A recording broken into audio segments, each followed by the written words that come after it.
Hello friends, we're here today to talk about the newly released Macan Turbo. Well, when I say newly released, it's the updated model. Just like the other Macans, gets the new exterior treatment, slightly updated engines, a few bits and pieces here and there, and of course the new PCM and other stuff I've talked about in other videos. Now what's interesting about this new Macan Turbo is just how many standard options come with the car. And as I alluded to in the title of this video, if you add up all of the options that come as part of this package, they come to $24,000 worth of options. The price difference between a Macan S and a Macan Turbo, you guessed it, $24,000. That's right, you're basically getting the engine upgrade for free if you were to be buying all of those options. It's very interesting. So yes, it's not such a bad deal, but still there are a lot of things that I think people would probably want in their Macan Turbo, so it's not just going to stay at $83,000.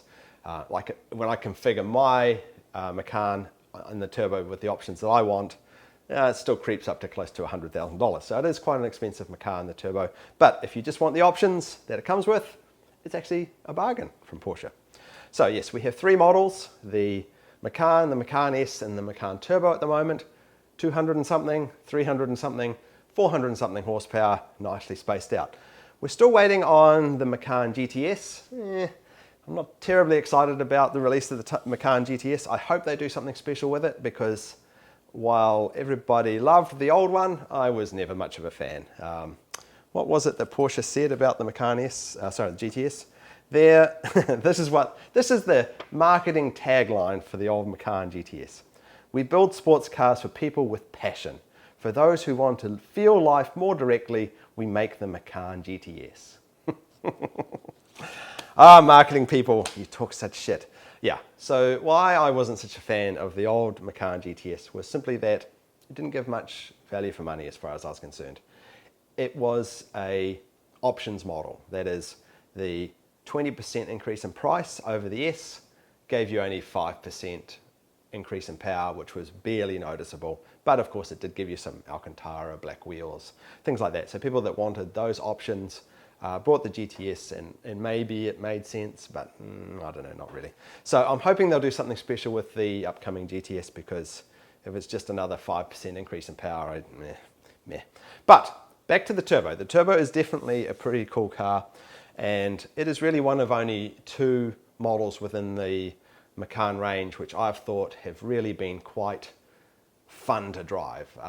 You know, the base Macan and the S Macan and the GTS Macan are nice cars to drive, they're luxury cars to drive, but they still feel kind of underpowered if you want to drive them in a sporty way, because these are 4,500 pound SUVs. They're heavy cars still, even though they're a little SUV, so they need a lot of power to overcome that weight. And really, the Macan Turbo, or as we used to have, the Macan S Diesel, were the two models that really had enough torque to overcome that weight. And when it comes to SUVs, torque talks. It's the torque that makes all the difference, makes you get off the line, makes you feel the power in the back of your ass there. Horsepower, not so much. Which brings us to the new engine in the Macan Turbo. Yes, it's the 2.9 litre turbocharged engine that we currently see in the Panamera S and the Cayenne S. It replaces the old 3.6 litre engine, mostly due to economy and improving emissions and so forth, and it is a nice engine. What's nice about it is that it's a little more free revving than the old 3.6, but like everything, there are advantages and disadvantages. It is slightly faster than the old engine. That is because it has 34 horsepower more, or 30 horsepower more. It's a tiny bit faster off the mark, and it's got a tiny little bit more top speed. But I suspect, and I haven't driven one yet, but when I do, will confirm this, it's actually going to feel slower than the old engine. The reason for that is that it makes torque higher up in the rev range. So lower in the rev range, it's actually going to feel more sluggish because it doesn't put on that torque like the old engine did. So I'm sure most people won't notice. I think it's still a worthwhile upgrade, this engine. And as I said, 400 odd pounds-feet of torque is enough to motivate these cars. So if you've got the money, I think the Macan Turbo is definitely going to be the most fun Macan to drive. But the purpose of this video is to have a look at what options come standard with the new turbo, which are quite interesting, what they put on and what they don't. So we'll go to the configurator and we'll have a look through what this car gets. And starting with colours, all the same in whatever options, you get the 20-inch Macan Turbo wheels, which of course are normally a $3,140 option, so that's nice. Down to the leather, you get the standard leather now, which is normally a $1,740 option, so that's nice as well. No Alcantara option here, you have to wait for the GTS for that. And then down to seats, you get the 18-way seats, also one of my favorites in these models, $1,710, normal price for that.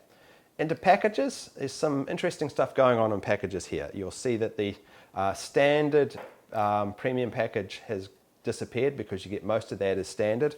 What you get, of course, is the seat heating, the dimming mirrors, the Bose stereo, but you also don't get the Apple CarPlay, which is normally standard in the premium package.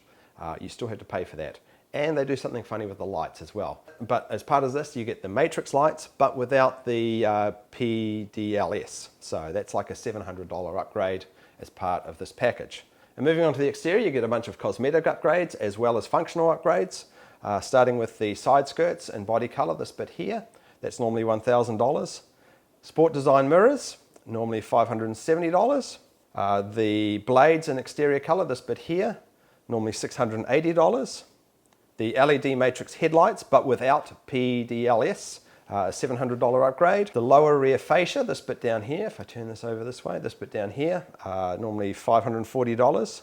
A new look on the front, which is not an option on the others. It's not the sport design look, it's a turbo look. So they move this LEDs up, but they just change the front a little. They get rid of that lip and they give it the same front as if you're getting the aluminium plate on the front, which is about an $800 upgrade. You get the PASM, of course, the Porsche Active Suspension Management. You get the Sports Exhaust, which is a $2,930 option. And a really cool option, this new surface coated brakes, which are now an option on all the models. It requires bigger wheels, of course, but if you are worried about brake fade, or more importantly, you don't want any dust on your wheels, this is a cool option. Kind of expensive at $3,490 included though. And on the inside, you get the interior aluminium trim, which is normally $550. Steering wheel heating, oddly included, $280. And one of the cool free options, which I would love to see, I wish I could buy this for my S model, is the black background rev or tach-meter. I hate the grey that comes with the S. This is so much nicer. I'm really jealous of that. And of course, finally, the roof and Alcantara lining, which is $1,550. So yes, if you add all of those options up, it comes to just over $24,000, which, as I said before, is the difference in price between the S and the Turbo. So really, you're getting that more powerful engine for free if you were getting all those options. Of course, I'm a little surprised by some of the options they included and some of the options they left off. Like, I would have thought Sport Chrono would definitely be a standard in the Turbo, but strangely it's not. Like, I'm sure a lot of people would drop some of these dress-up options to get Sport Chrono. I think that just makes sense in the Turbo model. But, you know, I think Porsche also want you to buy options. So a few little options here and there, better leather, some interior options, Sport Chrono and so forth, and you're quickly heading towards $100,000. But it is the fastest Macan, and it is a lot of fun to drive if it's just like the old one. So there you have it, the new Porsche Macan Turbo. $24,000 worth of options included in the price, so the better engine is basically free. How cool is that? As I've said in some of my other videos, if you are looking to buy a Macan or any Porsche and you're struggling to get a good discount, do let me know. I will put you in touch with my local dealership where I've got some pre-arranged discounts. Always happy to help my viewers out, make sure you guys are getting the best deal. Even if you don't buy through them, I'm always happy to go through your configurations, help you with any questions on any of the options. I just want people to not waste their money on options they don't need and have the best buying experience they can with Porsche, because they are very tricky cars to buy, so many options. Anyway, I will drive a Macan Turbo as soon as I can get my grubby little hands on one. And I've even got my own little replacement Macan coming in a few days' time, so we'll do a video on that when that comes as well. Thank you for watching as always, everybody. From William and I, we'll see you in the next video. Bye then. And if you're wondering where to acquire the ridiculous t-shirts that I wear in my videos, they're all here in my store, all your favorites, including offensive stamps and my rapid dry towels as well.